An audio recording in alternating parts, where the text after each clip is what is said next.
샬롬. 새벽을 깨우신 모든 성도님들을 주님의 이름으로 축복합니다. 오늘도 주님과 함께 동행하는 하루가 되시기를 바랍니다. 오늘 말씀 열왕기상 17장 8절에서부터 16절 말씀 함께 읽고 묵상 나누도록 하겠습니다. 여호와의 말씀이 엘리야에게 임하여 이르시되 너는 일어나 시돈에 속한 사르밧으로 가서 거기 머물라. 내가 그곳 과부에게 명령하여 내게 음식을 주게 하였느니라.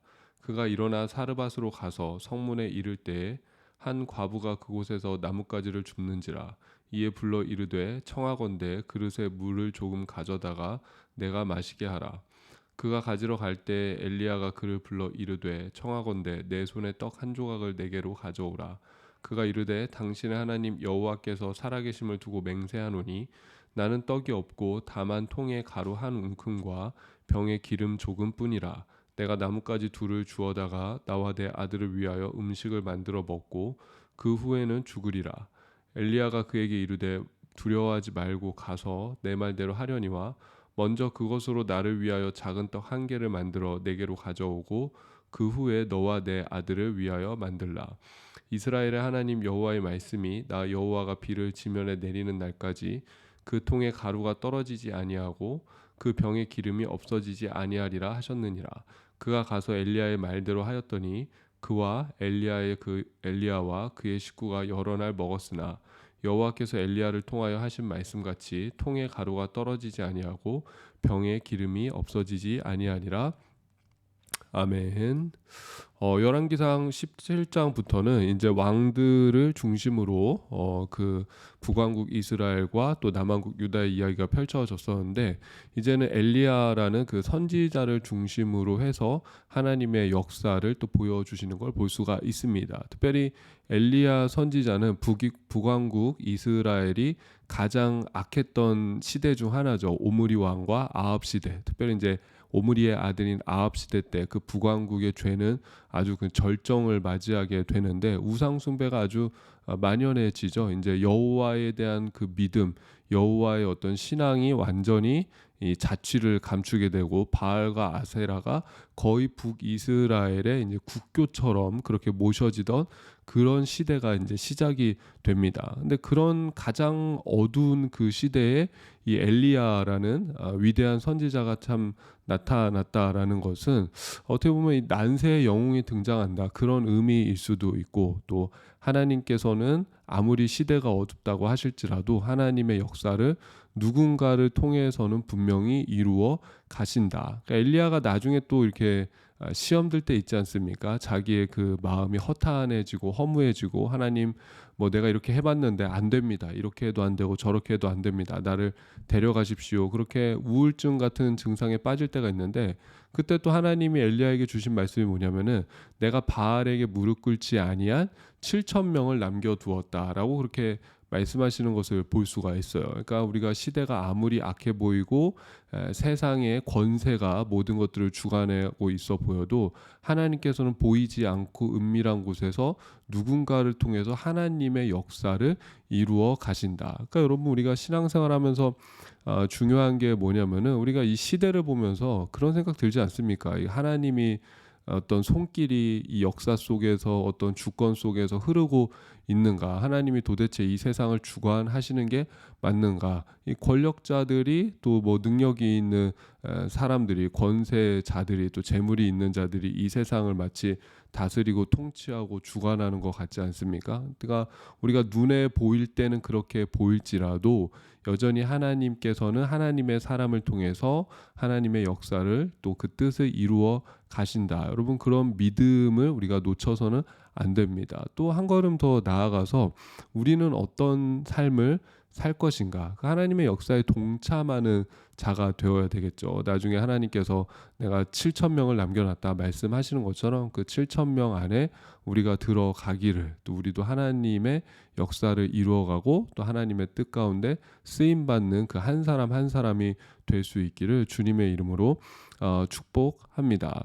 오늘 보면은 엘리야하고 그래서 사르밧 과부가 등장하지 않습니까? 하나님께서는 이 가뭄의 시대, 대기근의 시대, 그러니까 이스라엘을 심판하고 계시는 것이죠. 근데 이 대기근이 지금 보면은 단순히 이스라엘 땅에만 찾아온 것이 아니라 지금 이 사르밧 땅, 시돈 땅에도 임한 것을 볼 수가 있습니다. 그러니까 고대근동 전역에 지금 기근이 찾아왔다라는 것인데 하나님께서 그 우상 숭배에 대한 죄악으로 지금 그 땅을 어떻게 보면은 지금 심판하고 계시는 것이죠.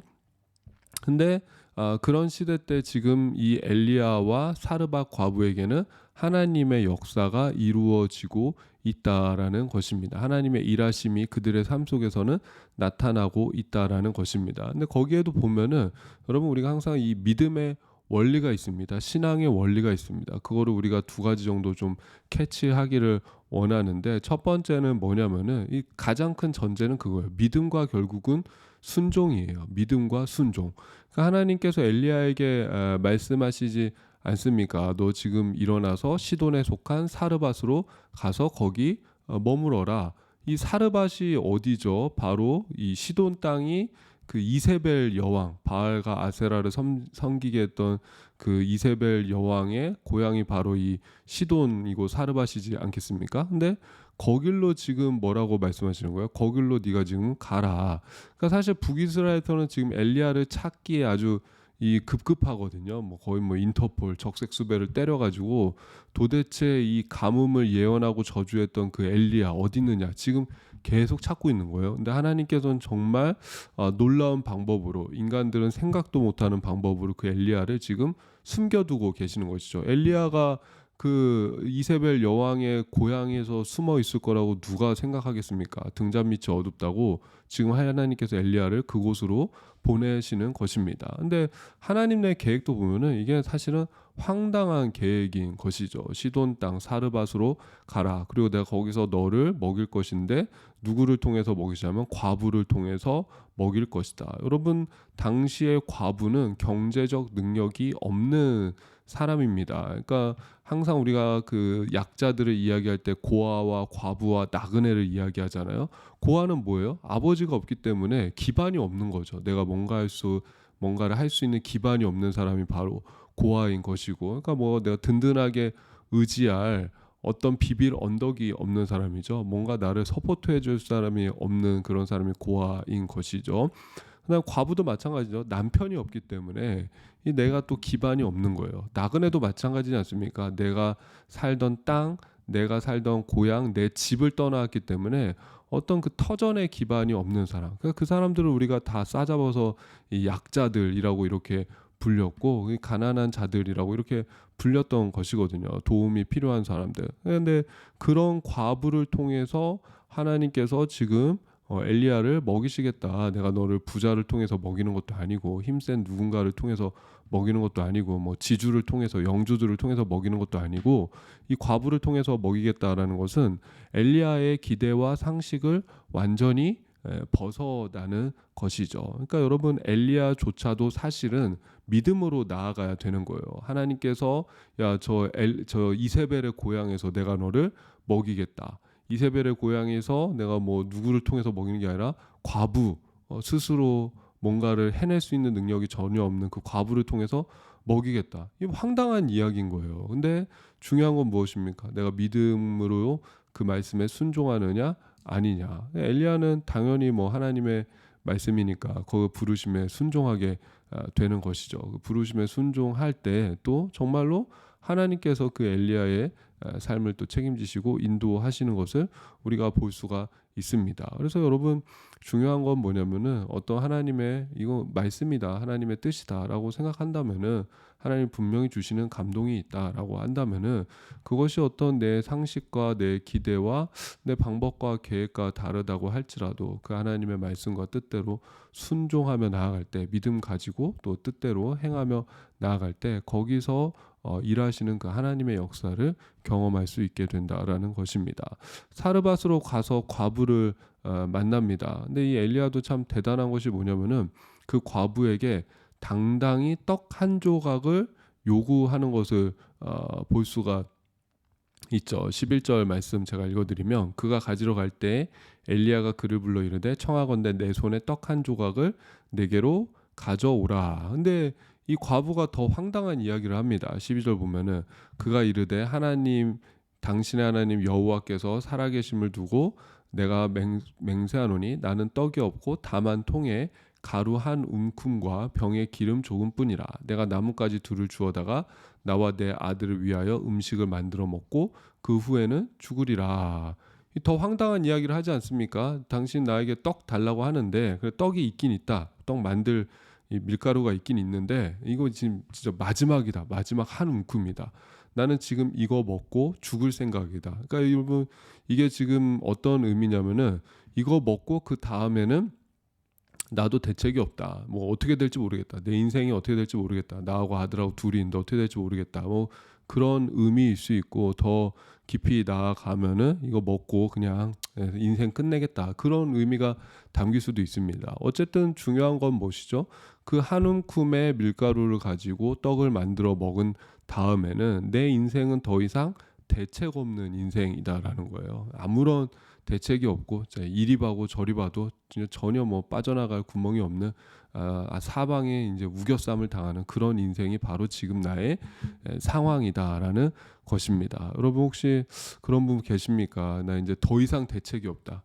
이 뭐 더 이상 나는 이제 뭐 어떻게 될지 모르겠다. 이제 죽음이 찾아오면은 그 죽음을 나는 받아들일 수밖에 없다. 이제 뭐 그런 분이 계신다면은 그때가 바로 하나님을 의지하고 하나님을 바라보고 하나님을 기대해야 될 때인 줄로 믿습니다. 여러분 그 위기가 오히려 하나님 앞에 나아가면 기회가 될 줄로 믿습니다. 엘리야가 황당한 게 무엇입니까? 저는 사실 이렇게 못할 것 같아요. 엘리야가 뭐라고 합니까? 13절 말씀 보니까는 엘리야가 그에게 이르되 두려워하지 말고 가서 내 말대로 하려니와 먼저 그것으로 나를 위하여 작은 떡 한 개를 만들어 내게로 가져오고 그 후에 너와 내 아들을 위하여 만들라.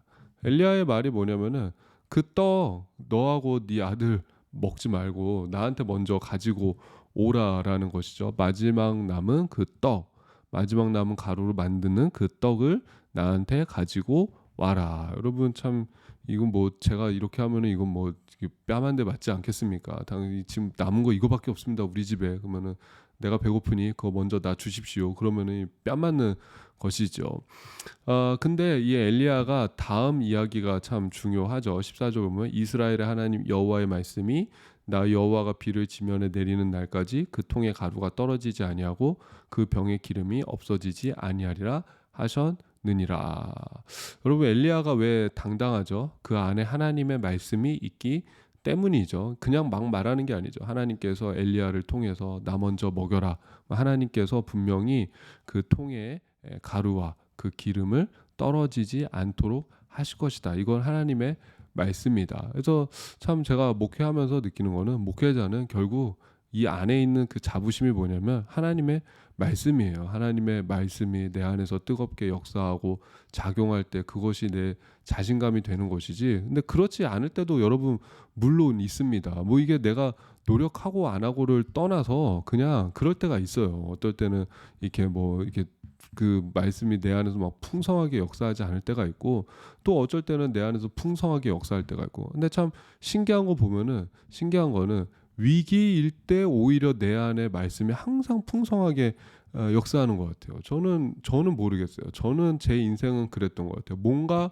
어떤 위기의 순간이 찾아왔을 때, 야 이거 진짜 큰일 났다. 내 힘으로 안 된다. 하나님의 도움밖에 없다라고 하는 그 순간에 하나님을 붙들고 하나님을 의지하면은 그때 하나님께서 분명히 주시는 말씀이 있는 것 같습니다. 그때 하나님께서 분명히 주시는 뜨거움이 있는 것 같아요. 하나님 좀 제발 좀 도와주십시오라고 하는 그 순간에 분명히 그게 있어요. 그래서 저는 오히려 위기가 찾아올 때가 그때가 하나님을 찾는 그 기회인 것 같고 저는 좀 약간 그런 기대감도 있어요. 내 삶에 어떤 위기가 찾아오면은 이거를 통해서 하나님께서 또 어떤 역사들을 보여 주실까? 어떻게 또 하나님께서 역사하실까? 그런 또 은혜들을 이제 한편으로 기대하게 되는 그런 마음도 있습니다. 뭐 그렇다고 해서 위기가 찾아왔으면 좋겠습니다. 저는 그렇게 기도하지는 않아요. 그러나 또 그것을 너무 두려워하지도 않습니다. 분명히 하나님께서 그 가운데서도 행할 길을 알려주시고 그 가운데서도 하나님께서 인도해 주실 것을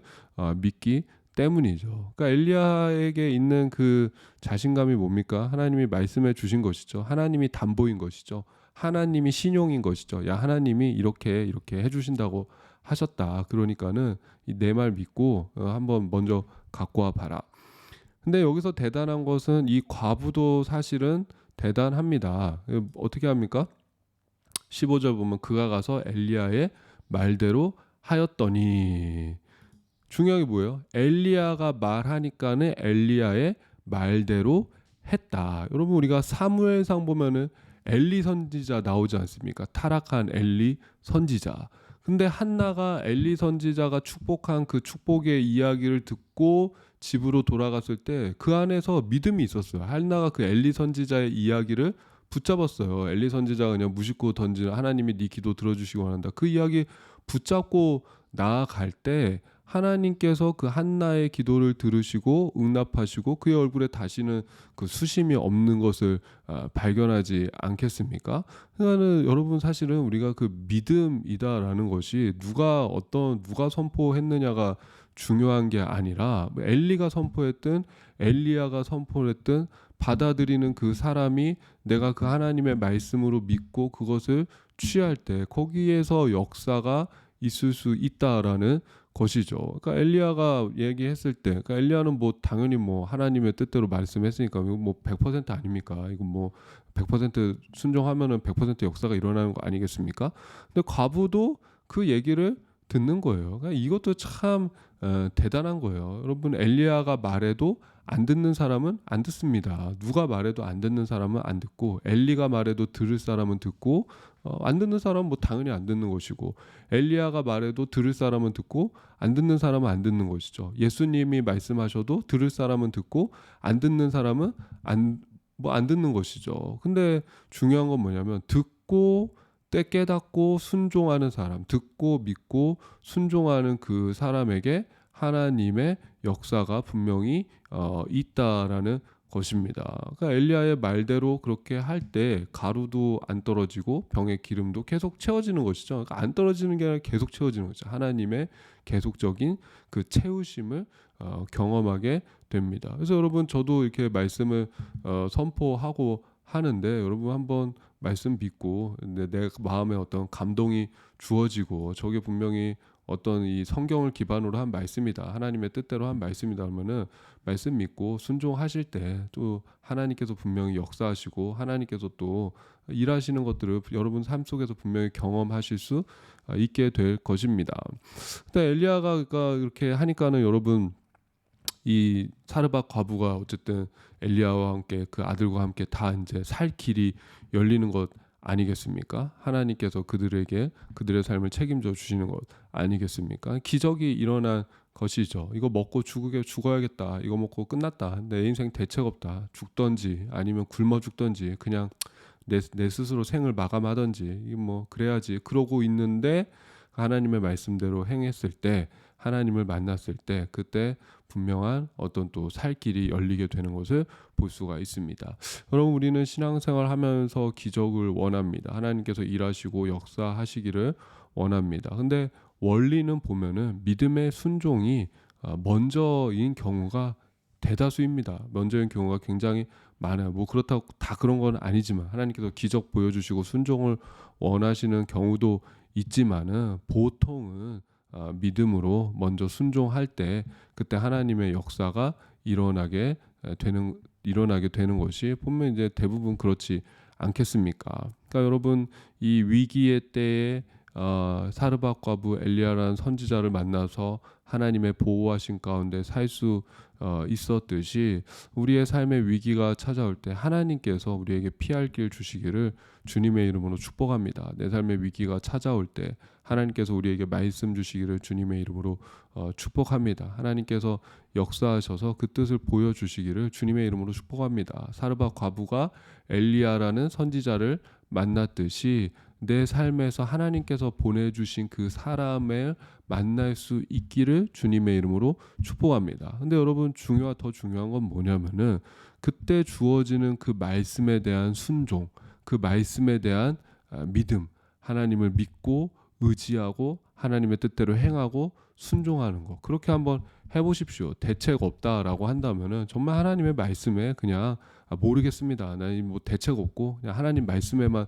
순종해 보겠습니다. 뭐 그런 마음으로 여러분 순종해 보십시오. 그러면은 분명히 하나님께서 도우시고 역사하시는 것을 경험하시게 될 줄로 믿습니다. 또 그런 역사들, 오늘 이 큰 위기에 처한 사르밧 과부가 엘리야를 만남으로 인해서 그의 삶이 변하고 위기에서 벗어나고 죽을 길이었는데 살 길로 변한 것처럼 이런 내 삶의 위기 속에서 하나님께서 역사하시고 만나주시고 또 말씀해 주시고 보내주시고 죽을 길이 살 길로 열리는 그런 또 은혜가 있기를 주님의 이름으로 축복합니다. 제가 기도하고 개인 기도로 마치겠습니다. 주님의 기도로 마치겠습니다.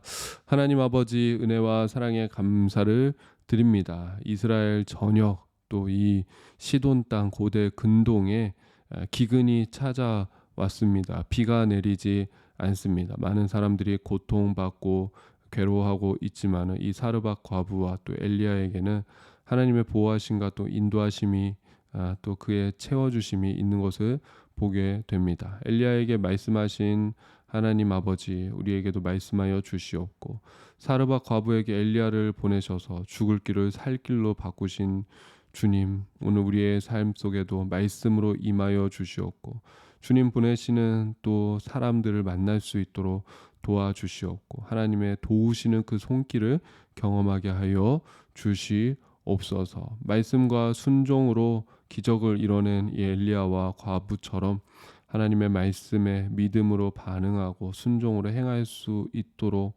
성령께서 우리를 도와주시옵소서. 예수님의 이름으로 기도드립니다. 아멘. 하늘에 계신 우리 아버지여, 이름이 거룩히 여김을 받으시오며 나라가 임하시오며 뜻이 하늘에서 이루어진 것 같이 땅에서도 이루어지이다. 오늘 우리에게 일용할 양식을 주시옵고 우리가 우리에게 죄 지은 자를 사하여 준 것 같이 우리 죄를 사하여 주시옵고 우리를 시험에 들게 하지 마시옵고 다만 악에서 구하시옵소서. 나라와 권세와 영광이 아버지께 영원히 있사옵나이다. 아멘. 오늘도 좋은 하루가 되시길 바랍니다.